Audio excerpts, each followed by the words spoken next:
आज एक ऐतिहासिक और अभूतपूर्व कांग्रेस वर्किंग कमेटी की विस्तारित बैठक है और हमारे बीच इस देश के मूर्धन्य नेता और सामाजिक न्याय की क्रांति के अग्रणी नेता, छत्तीसगढ़ के पूर्व मुख्यमंत्री, जिन्होंने समाज के अंतिम पंक्ति में खड़े हुए लोगों को आगे बढ़ने के लिए एक अग्रणी भूमिका दी। मैं अनुरोध करता हूं कि इस कांग्रेस वर्किंग कमेटी के संदर्भित विषय पर वो आप लोगों से अपने विचार व्यक्त करें।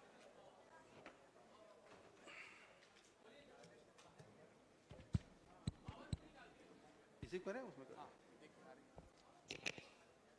हेलो, आवाज आ रही है?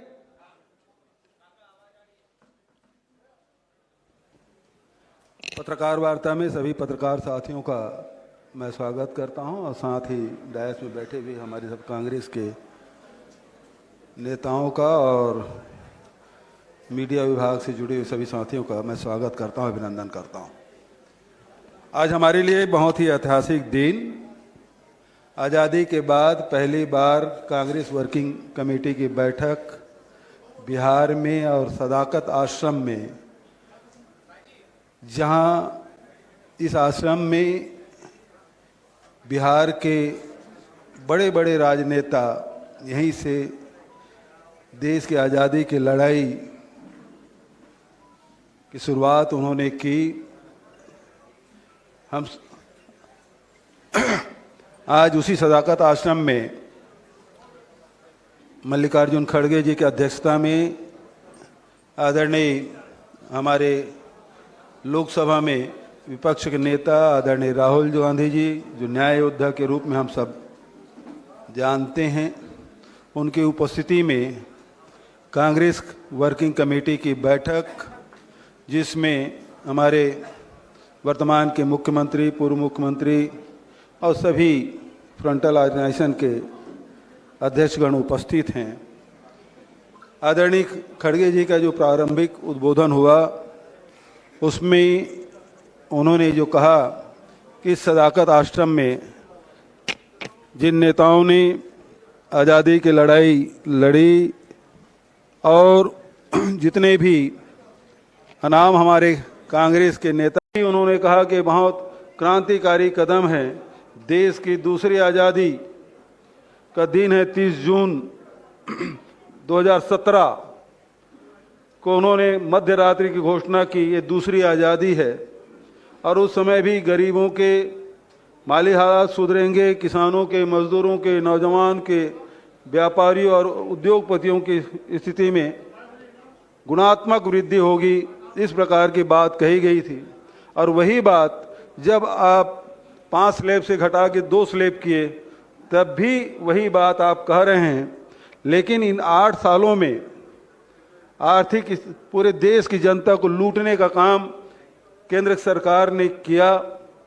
50 लाख करोड़ से भी अधिक राशि वसूली की गई और आज जनता की हालत बेहद खराब है। उनके क्रय शक्ति बिल्कुल क्षीण हो गई है और अब ये कहते हैं कि उत्सव मनाने के बाद जब लोगों के पास पैसे ही नहीं हैं तो खरीदी किस बात की करेंगे। इस प्रकार की बातें आदरणीय खड़गे जी ने प्रारंभिक उद्बोधन में की। विदेश नीति के बारे में भी उन्होंने कहा कि आज हमारे पड़ोसी देश जितने भी हैं, चाहे वो श्रीलंका हो, बांग्लादेश हो, नेपाल हो, म्यांमार हो, जितने भी हमारे पड़ोसी देश हैं, उनका झुकाव चीन के तरफ हो गया है। और प्रधानमंत्री जी कहते हैं, जब राहुल जी ये मामला उठाते हैं कि डोकलाम के मामले हों चाहे अन्य जहां चीन ने घुसपैठ किया हुआ था, प्रधानमंत्री जी उन्हें सर्टिफिकेट देते हैं, न कोई घुसा हुआ है न कोई आया है। तो इस प्रकार से आप देखेंगे आज हमारे पड़ोसी देशों में, चाहे वो श्रीलंका हो, चाहे वो बांग्लादेश हो, अब नेपाल, पहले आप बांग्लादेश, पहले श्रीलंका में हुआ, राष्ट्रपति कार्यालय में उसके निवास में घुस गए थे। बांग्लादेश की स्थिति उससे भया हुई और सबसे ज़्यादा खराब स्थिति नेपाल की, जहाँ न केवल लोकसभा में घुस गए, न केवल मंत्रियों के घर जलाए गए, पूर्व प्रधानमंत्री के उसकी पत्नी को जला के मार डाला गया, न्यायपालिका को छोड़ा नहीं गया, और जो प्रजातंत्र का जो चौथा स्तंभ है, हम जिसे मीडिया कहते हैं, मीडिया घरानों को भी उन्होंने नहीं छोड़ा, वहाँ तोड़फोड़ किया। तो जो प्रजातंत्र के चार पाए हैं, न्यायपालिका, कार्यपालिका, विधायिका और मीडिया, चारों को वहाँ ध्वस्त किया गया है। ये बेहद चिंताजनक स्थिति है। और वहीं जिस अमेरिका के राष्ट्रपति को अपने व्यक्तिगत मित्र बताते हैं, उन्होंने मित्रता कैसी निभाई, उसका खामियाजा पूरा देश भुगत रहा है। जिस प्रकार से देश में जो हालात बने, जो पहलगाम की घटना घटी, पूरी दुनिया ने इसके आलोचना की, लेकिन ऑपरेशन सिंदूर के समय और जिस प्रकार से सीज फायर हुआ, उसके बाद कोई देश हमारे साथ खड़ा नहीं हुआ। भले सांसदों के प्रतिनिधि भेजे गए, लेकिन कोई भी देश हमारे साथ खड़ा नहीं हुआ। ये विदेश नीति की असफलता है। और जहाँ तक कि ट्रंप की बात है, ट्रंप अपना मित्र बताते हैं, लेकिन सीज फायर मैंने कराया, इस प्रकार से देश के प्रधानमंत्री का न केवल अपमान किया, कोई नरेंद्र मोदी जी का व्यक्तिगत अपमान नहीं है, ये देश के प्रधानमंत्री का अपमान है। और एक बार नहीं 37 बार उन्होंने कहा कि मैंने सीज फायर कराया, और इसका जवाब मोदी जी नहीं दे पाए। दूसरी तरफ जो टैरिफ लगाया गया, 50% जो टैरिफ लगाया गया, पैसे उसके मोदी जी के मित्र कमा रहे हैं, और टैरिफ का भार आम जनता उठा रहा है। दूसरे तरफ आप देखेंगे कि भारत के नागरिकों को बेड़ियों में जकड़ के भेजा गया, किस प्रकार से हमारे भारत के नागरिकों को अपमान किया गया। लेकिन न विदेश मंत्रालय की ओर से, न भारत सरकार की ओर से इसका विरोध नहीं किया गया, प्रतिकार नहीं किया गया। और अभी जिस प्रकार से H-1B वीज़ा के मामले में जो फैसला लिया गया, और लगभग 88 लाख रुपया प्रति वर्ष जो उनसे टैक्स वसूला जाएगा, इसके कारण से लाखों भारतीय अमेरिका छोड़ने के लिए बाध्य होंगे, चाहे और उसके कारण से जो IT सेक्टर है, जो और दूसरे सेक्टर हैं, उसमें भारी बेरोजगारी आएगी, जिसका दोषी यदि कोई है तो वो देश के प्रधानमंत्री जी हैं। तो विदेश नीति उनकी पूरी तरह फेल, देश के आर्थिक नीति पूरी तरह फेल, पड़ोसी देशों के जो संबंध पहले थे, प्रगाढ़ संबंध थे, वो खत्म हो गया। उसका दोषी कोई है तो वर्तमान सरकार है। और आज सरकार की स्थिति बेहद नाजुक है। आज आप देखेंगे किस प्रकार से डबल इंजन की सरकार है, और डबल इंजन की सरकार है बेहद कमजोर हो गया है, इसका रिंग पिस्टन खराब हो गया है और धुआं फेंकने का काम कर रहा है। अब इसमें कोई जान नहीं बची, कोई ताकत नहीं है। अब बिहार के स्थिति में देखें, जहां 33% शुगर बिहार से सप्लाई किया जाता था, आज वो महज 3% रह गया है। यहाँ जो बेरोजगारी दर है वो सबसे ज़्यादा बढ़ा है। और इसी स्थिति में आपने देखा कि न्याय योद्धा के रूप में राहुल जी के कार्यों को आदरणीय खड़गे जी ने भूरी भूरी प्रशंसा की कि किस प्रकार से जातिगत जनगणना की बात वो लगातार करते रहे और भारत सरकार को झुकना पड़ा। लेकिन जातिगत जनगणना उसी प्रकार से होना चाहिए जिस प्रकार से विपक्षी दल चाहते हैं। राहुल गांधी जी जिन उद्देश्यों को लेकर जाति जनगणना की बात कर रहे हैं उसके हिसाब से होना चाहिए, खाना पूर्ति नहीं होना चाहिए। SIR के मामले में भी जो कदम राहुल जी ने उठाया, जो कदम बिहार की जनता ने राहुल जी का साथ दिया और कहीं निर्वाचन आयोग को बैकफुट में आना पड़ा, तो ये सारी बातें हैं।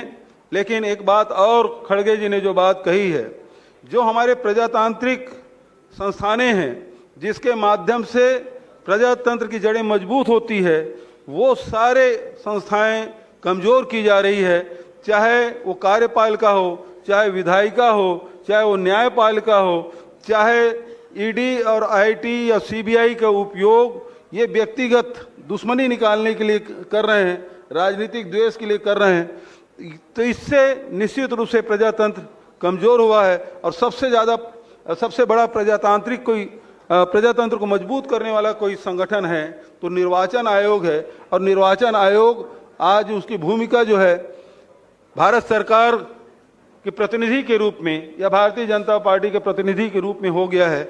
इस प्रकार प्रजातंत्र कमजोर हो रहा है और ऐसे समय में ये आंदोलन की धरती, ये सामाजिक न्याय की धरती और बिहार की ऐतिहासिक धरती में CWC के आज बैठक हो रही है, ये अपने आप में ऐतिहासिक है। ये प्रारंभिक उद्बोधन में आदरणीय खड़गे जी ने की है।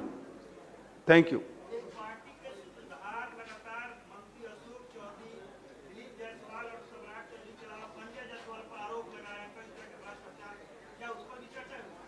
अभी प्रारंभिक उद्बोधन हुआ है, उसके बाद हमारे जो बिहार के प्रेसिडेंट हैं वो बिहार के बारे में बात की है और जो रेजोल्यूशन जयराम रमेश जी ने जो प्रस्तुत किया है उसमें चर्चा हो रही है। मैं तो खड़गे जी के जो प्रारंभिक उद्बोधन है उसके बारे में ब्रीफ करने आपके बीच में उपस्थित हुआ।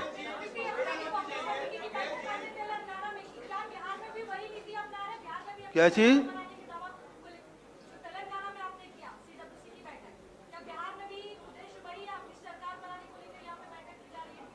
देखिए, राजनीतिक पार्टी अब समय समय पर कदम उठाती है और ये बिहार में भी, आपने कहा तेलंगाना की बात, और बहुत बार वर्किंग कमेटी की बैठक हो चुकी है, लेकिन चुनाव भी है और बिहार में वर्किंग कमेटी की बैठक हो रही है सदाकत आश्रम में। ये अपने आप में महत्वपूर्ण है। एक मिनट जी, एक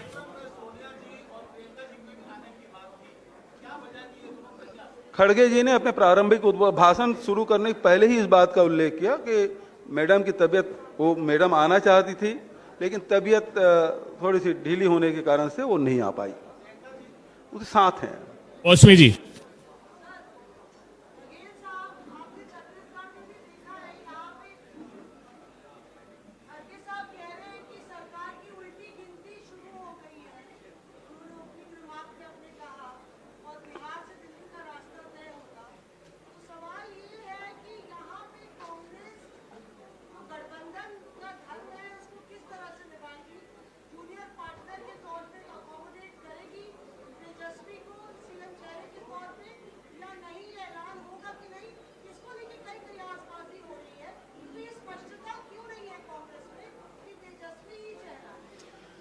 देखिए, महागठबंधन की जब बैठक होगी और इस मामले में जब चर्चा होगी तो उस समय फैसले होंगे।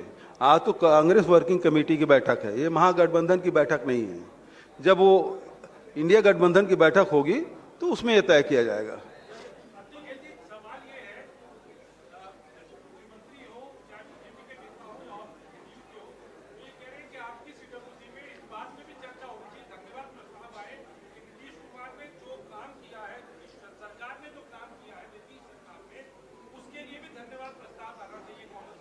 कौन बोल रहे हैं? बीजेपी और जेडीयू के नेता।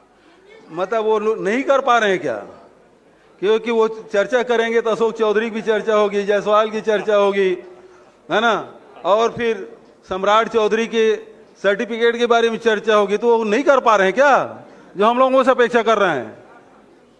अब बिहारी बाबू भी आपके बगल में खड़े हैं। बाबा कुछ आपकी धरती में आए हैं जी, आपका स्वागत है इस प्रेस कॉन्फ्रेंस में। दूसरा प्रश्न,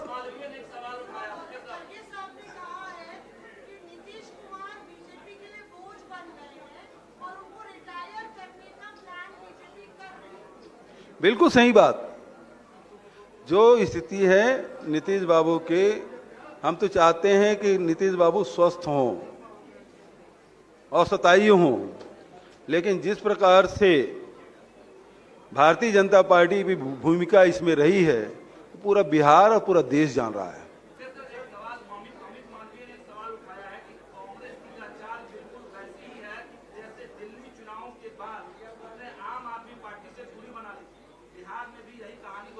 आदरणीय आदरणीय आदरणीय आदरणीय, मैं प्रेस कॉन्फ्रेंस कर रहा हूं और आप मेरे सामने बैठे हुए हैं। मैं आपसे निवेदन करूंगा, आप अपना प्रश्न पूछें। अमित मालवीय के प्रवक्ता क्यों मर रहे हैं आप अपना प्रश्न करिए, मैं उत्तर दूंगा आपको। जी,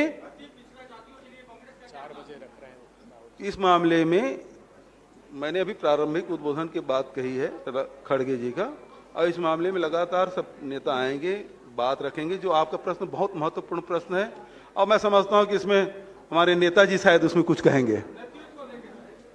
नेतृत्व के बारे में भी मैंने पहले कहा कि महागठबंधन की जब बैठक होगी उसमें तय हो जाएगा। बहुत बहुत धन्यवाद। अच्छा, लास्ट